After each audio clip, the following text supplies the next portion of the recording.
7:03 de la mañana. Vamos a conversar sobre lo que aparenta ser un intento por la paz en una zona donde históricamente, se han presentado conflictos difíciles de manejar, conflictos recurrentes, conflictos estructurales. Y esta primera entrevista persigue, por supuesto, un análisis para que nuestro invitado comparta con nosotros su visión sobre la viabilidad o cuáles son las perspectivas, según su punto de vista, sobre esta firma de un histórico acuerdo de paz, según reseñan los medios de comunicación, entre Israel y los Emiratos Árabes. De hecho, en una de las notas se cierra con este párrafo: en una declaración conjunta firmada por Trump, el primer ministro israelí Benjamín Netanyahu y el príncipe heredero de Abu Dhabi, Mohammed bin Zayed, se señala que las partes esperan que este logro histórico, entre comillas, ayude al avance de la paz en Medio Oriente. Me complace muchísimo dar la bienvenida a Bassem Tajeldine, analista internacional. Bassem, buenos días. Buen día, Eduardo, ¿cómo estás? Bien. Muy bien. Interesado en escuchar tu análisis.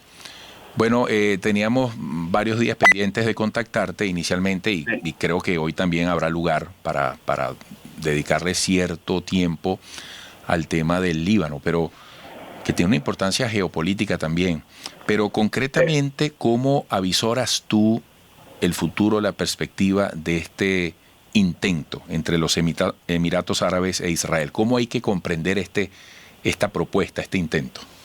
Sí, no soy tan optimista, no soy tan creyente en que se logre en el Medio Oriente una paz real, verdadera, porque Emiratos Árabes Unidos nunca, primero, no es frontera con Israel, primero, no es un país frontera, segundo, es parte de una de las 7 petromonarquías que domina Arabia Saudita, que ejerce un poder sustancial, total, diría yo, Arabia Saudita sobre esta, y por tanto es el primer peón que lanzó Arabia Saudita para normalizar las relaciones Arabia Saudita con Israel.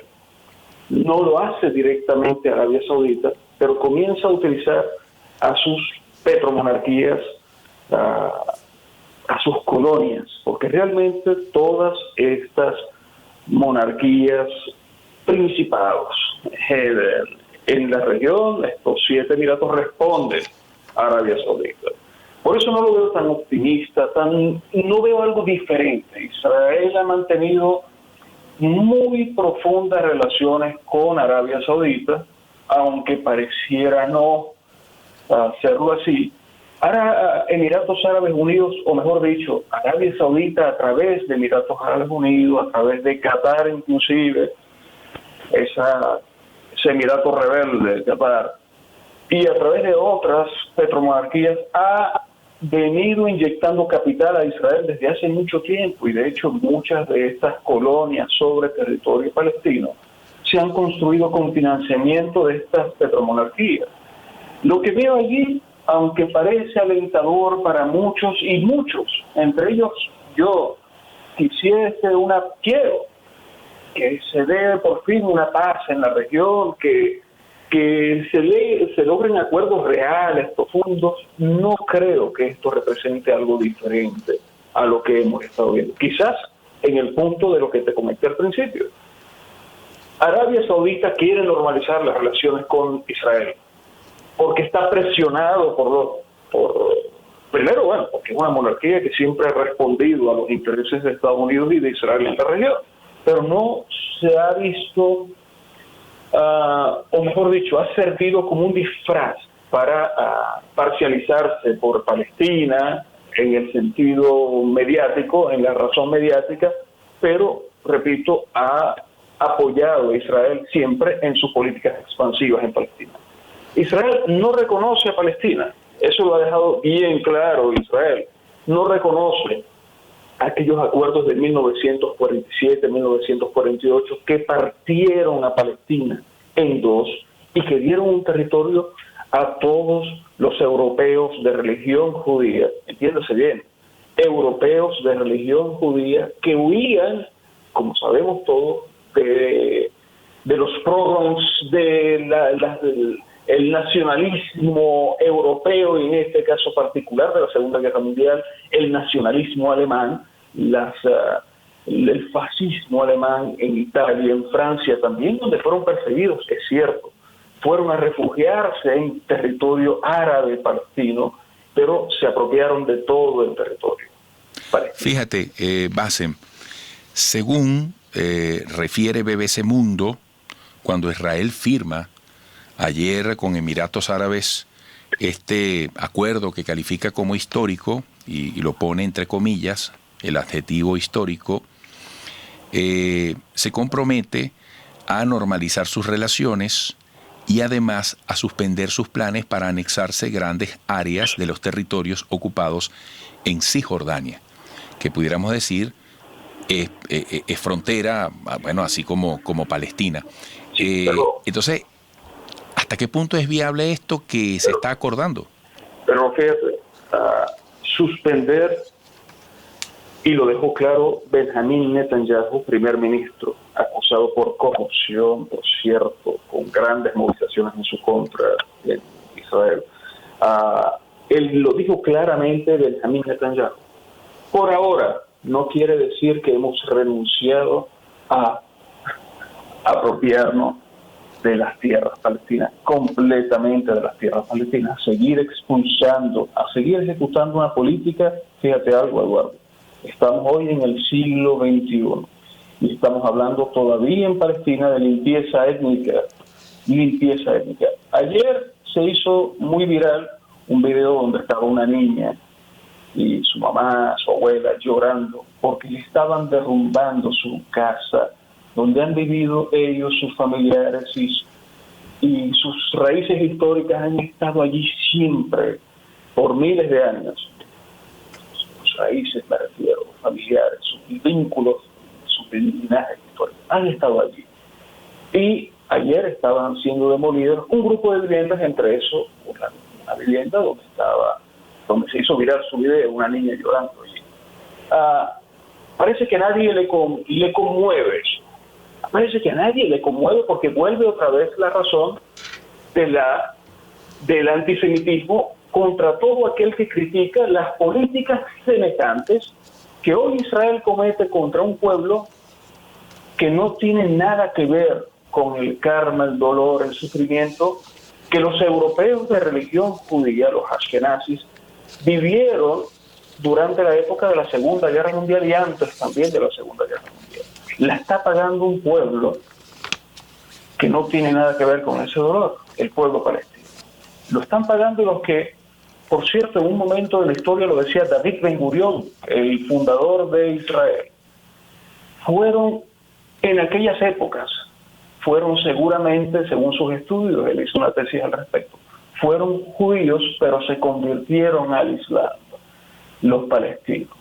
Es decir, lo está pagando un pueblo que no tiene nada que ver, siguen expandiéndose, cometiendo políticas de limpieza étnica en pleno siglo XXI, una colonia se ha convertido completamente en Palestina, y lo peor no termina allí, lo ha dicho claramente Benjamín Netanyahu y todos los líderes ultranacionalistas que poseen una ideología semejante a la ideología nazi. No estoy exagerando absolutamente, no, son extremadamente racistas, son extremadamente nacionalistas, son extremadamente supremacistas, los sionistas. Lo ha dicho, vamos más allá, no vamos a devolverle las alturas del Golán a Siria, no vamos a devolverle las granjas de Shiva a Líbano, vamos por más territorio en Siria, vamos por más territorio en Líbano, vamos por más territorio en Egipto, a recuperar el Sinaí, lo que durante la guerra de Yom Kippur devolvieron, dicen ellos. Mira, no, es una política de larga duración lo que vamos a ver allí. Hay unas petromonarquías traidoras a la causa árabe, que desde siempre lo han sido, por cierto, y que han financiado a Israel en sus políticas expansivas. Mira, la Deutsche Welle de Alemania titula Irán califica acuerdo entre Israel y Emiratos Árabes Unidos como una estupidez estratégica. Bueno, al regreso cerramos este tema en perspectiva y yo quisiera también una revisión sobre, bueno, los escenarios, las hipótesis, lo que ha ocurrido en el Líbano después de esa lamentable, de esa impresionante explosión en el puerto de Beirut. Amigos, regresaremos con más análisis de Bassem Tajeldine. Sigan allí, por favor.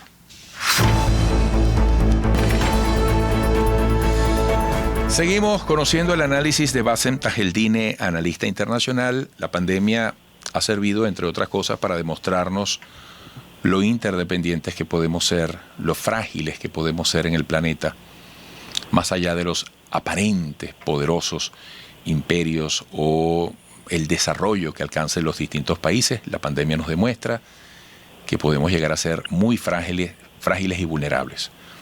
Bassem, quiero que cierres tu análisis, lo que tengas que agregar a lo que venías hablando de este acuerdo que, como yo te decía, según la Deutsche Welle, que recoge posiciones de Irán, Irán califica acuerdo entre Israel y Emiratos Árabes Unidos como una estupidez estratégica.